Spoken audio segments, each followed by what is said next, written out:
Well, everyone, Apple made something very interesting the other day. They basically showcased a little advertisement that was basically telling us in a way that 128 gigabytes inside of an iPhone is a lot. Now, I will tell you, for my personal opinion, I would say 128 gigabytes in an iPhone was still totally fine up until probably like a year or two ago. I feel like Apple is doing some really, really weird things recently where their updates are just so big and so weird that a lot of like system files, a lot of like iOS updates in general are getting so big, so much so in fact that a lot of these like big updates are kind of taking up a lot more storage inside of our devices. And I truly do feel like, I don't know what type of way you guys want to kind of think about it. I don't think it's planned obsolescence, but in a way, I do think a lot of these updates are taking up so much storage that 128 gigabyte iPhone nowadays really probably isn't as big of a deal as it used to be. And I do think, even though I just made a video earlier this year, I think talking about 128 gigabyte phones and how they're still worth it, for a vast majority of people is still perfectly fine.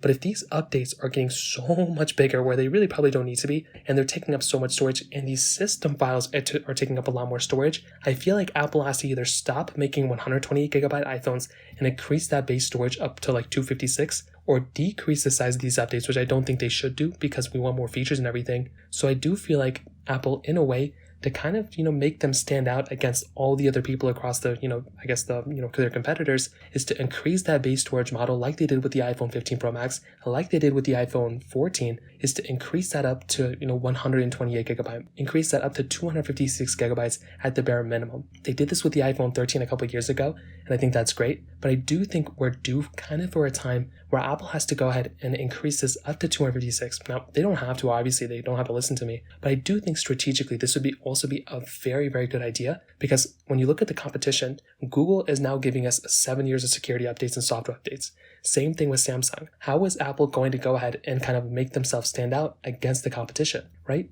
I mean, iMessage and FaceTime and those things are great, but those things are meaning less and less and less now as all these other, applications are starting to kind of, take up market share. So at a certain point, iMessage and FaceTime isn't really going to mean as much as long as your phone is going to be able to download like WhatsApp and, maybe like Instagram or something like that. I do think there's a future where that will probably end up happening. And the value of an iPhone, much like BlackBerry with BlackBerry Mobile, I feel like that's, not going to, make people stick around, so to speak. So I do feel like with the iPhone, if they increase that up to 256, I think that's going to be a very, very smart thing for them to do.